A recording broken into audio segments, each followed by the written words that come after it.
আসসালামু আলাইকুম, সবাইকে স্বাগত জানাচ্ছি। আপনাদের সাথে আছি আমি শাহিন ইসলাম। আজকে আমরা বৃষ্টির বাহারি রূপ নিয়ে কথা বলবো।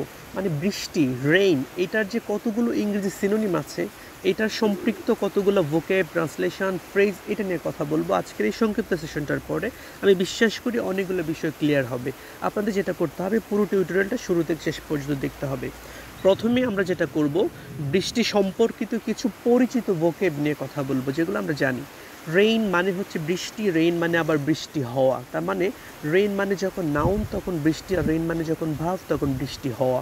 এখন বর্ষাকাল, ষড়ঋতুর দেশ বাংলাদেশ, আমাদের একটা ঋতু হচ্ছে বর্ষাকাল। বর্ষাকালের ইংরেজি হচ্ছে দ্য রেইনস অথবা দ্য রেইনি সিজন। তার মানে দ্য রেইনি সিজন, তারপরে দ্য রেইনস মানে হচ্ছে বর্ষাকাল। এখন আরেকটা ফ্রেজ অনেক পরীক্ষায় আসে, রেইনি ডে। রেইনি ডে মানে দুর্দিন, মানে হচ্ছে বিপদের দিন। ওকে, রংধনু, এটার ইংরেজি হচ্ছে রেইনবো। এগুলো আমরা মোটামুটি ম্যাক্সিমাম হয়তো জানি। এবার যেটা করব, খুব প্রচলিত একটা ফ্রেজ নিয়ে কথা বলবো, rain cats and dogs. Rain cats and dogs মানে মুষলধারে বৃষ্টি। আমরা সবাই বলি মুষলধারে বৃষ্টি, মুষলধারে বৃষ্টি হচ্ছে। তার মানে মুষলধারে বৃষ্টি মানেটা কি? মুষলধারে বৃষ্টি মানে হচ্ছে তুমুল বৃষ্টি। তার মানে বলতে পারি রেইন হেভিলি। তার মানে রেইন ক্যাটস অ্যান্ড ডগস মানে হচ্ছে তুমুল বৃষ্টি, তার মানে রেইন হেভিলি। এখন এটার একটা সিনোনিম, ইংরেজি সিনোনিম আমরা বলতে পারি rain in torrents. Rain in torrents মানেও কিন্তু জোরে বৃষ্টি হওয়া, মুষলধারে বৃষ্টি হওয়া। তার মানে রেইন ক্যাটস অ্যান্ড ডগস সমান সমান হচ্ছে রেইন ইন টরেন্টস। এটার আরেকটা বাংলা হচ্ছে ঝমঝম বৃষ্টি, আরেকটা হচ্ছে ঝপঝপ বৃষ্টি। তার মানে যদি পরীক্ষায় প্রশ্ন করে ঝমঝম করে বৃষ্টি আসলো, এটার ইংরেজি কী হবে? The rain came down in torrents. Okay, এবার বৃষ্টি সম্পর্কিত কিছু অজানা ভোকেব নিয়ে কথা বলবো, যেটা হয়তো আমরা জানি না। ড্রিজল মানে হচ্ছে গুড়ি গুড়ি বৃষ্টি হওয়া। গুড়ি গুড়ি বৃষ্টি হওয়া মানে হচ্ছে খুব হালকা বৃষ্টি হওয়া। তার মানে ভেরি লাইট রেইন। আবার এটার আরেকটা বাংলা হচ্ছে টিপ টিপ বৃষ্টি হওয়া। এটা আরেকটা বাংলা হচ্ছে ঝিরিঝিরি বৃষ্টি হওয়া। তার মানে গুড়ি গুড়ি বৃষ্টি হচ্ছে ড্রিজল, খুব হালকা বৃষ্টি হচ্ছে এটাও কি হবে? ড্রিজল। টিপ টিপ বৃষ্টি হচ্ছে, একটা গান আছে, টিপ টিপ বার্সা পানি। সো টিপ টিপ বৃষ্টি হচ্ছে, এটাও মানে কি হবে? ড্রিজল। ঝিরিঝিরি বৃষ্টি হচ্ছে, এটা মানে কি? ড্রিজল। খেয়াল করেন, ঝিরিঝিরি বৃষ্টি, টিপ টিপ বৃষ্টি মানে ড্রিজল, কিন্তু ঝমঝম বৃষ্টি, ঝপঝপ বৃষ্টি, এটা মানে হচ্ছে রেইন ইন টরেন্টস অথবা রেইন ক্যাটস অ্যান্ড ডগস। পরে খেয়াল করেন আরেকটা শব্দ যেটা হয়, মানে পরীক্ষায় অনুবাদ আসছিল, ঝড়ো হাওয়া সহ বৃষ্টি। এটাকে আমরা বলি ড্রিজলিং উইথ গাস্টি উইন্ড। এইবার একটা চমৎকার শব্দ নিয়ে কথা বলবো, স্পিট। স্পিট মানে হচ্ছে হালকা বৃষ্টি পড়া। ড্রিজল আছে না, ড্রিজল সমান সমান হচ্ছে স্পিট, অর্থাৎ ড্রিজলিং সমান সমান হচ্ছে স্পিটিং।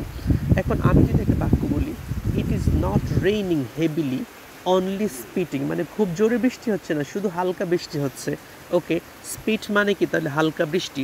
এবার আরেকটা চমৎকার শব্দ, হেইল মানে হচ্ছে শিলাবৃষ্টি। আমি যদি বলি ইট ইজ হেইলিং, এটা মানে হচ্ছে বৃষ্টি হচ্ছে, বাট বৃষ্টির সাথে শিলা পড়ছে। ওকে, তার মানে শিলাবৃষ্টি হয়, ইংরেজি কী হবে? হেইল। এবার আরেকটা চমৎকার শব্দ, ল্যাশ। ল্যাশ মানে হচ্ছে জোরে বৃষ্টি হওয়া, মানে প্রচুর পরিমাণে বৃষ্টি, এটাকে আমরা কি বলি? ল্যাশ। আমি যদি বলি ইট ইজ ল্যাশিং ডাউন, মানে কি? খুব জোরে বৃষ্টি হচ্ছে। আবার এটাকে আবার বলা যায় ইট ইজ বাকেটিং ডাউন, এটা মানেও কিন্তু কি হবে? ল্যাশিং ডাউন, মানে জোরে বৃষ্টি হওয়া। আরেকটা শব্দ আছে পোর। পোর মানেও কিন্তু প্রবল বৃষ্টি হওয়া, ভারী বৃষ্টি হয়, এটাকে আমরা ইংরেজিতে কী বলতে পারি? পোর। ইট ইজ পোরিং, মানে প্রবল বৃষ্টি হচ্ছে। এবার রবীন্দ্রনাথ ঠাকুরের বৃষ্টি সম্পর্কিত একটি কবিতার লাইন এখানে কোট করতে চাচ্ছি। কবিতার লাইনটা মানে অনুবাদ বাংলা অনেক পরীক্ষায় আসছে, বৃষ্টি পড়ে টাপুর টুপুর নদে এলো বান। এইটার ইংরেজি কী হবে? তার মানে টাপুর টুপুর মানে হচ্ছে প্যাটার প্যাটার। আমরা বলতে পারি patter patter goes the rain and the river is in spate. তার মানে বৃষ্টি পড়ে টাপুর টুপুর নদে এলো বান। এইবার যেটা করব, বৃষ্টি সম্পর্কিত একটি প্রবাদ নিয়ে কথা বলি, it never rains but it pours. মানে বিপদ একা আসে না, বিপদ দল বেঁধে আসে। বিপদ একা আসে না, বিপদ দল বেঁধে আসে, এটাকে আমরা কি বলি? It never rains but it pours. এবার বৃষ্টি সম্পর্কিত একটা সিমিলি নিয়ে কথা বলতে চাচ্ছি, right as rain. Right as rain মানে সম্পূর্ণ সুস্থ। আমি যদি বলি you will be right as rain in a couple of days, তার মানে কয়েকদিনের মধ্যে তুমি সম্পূর্ণ সুস্থ হবে। রাইট অ্যাজ রেইন মানে সম্পূর্ণ সুস্থ।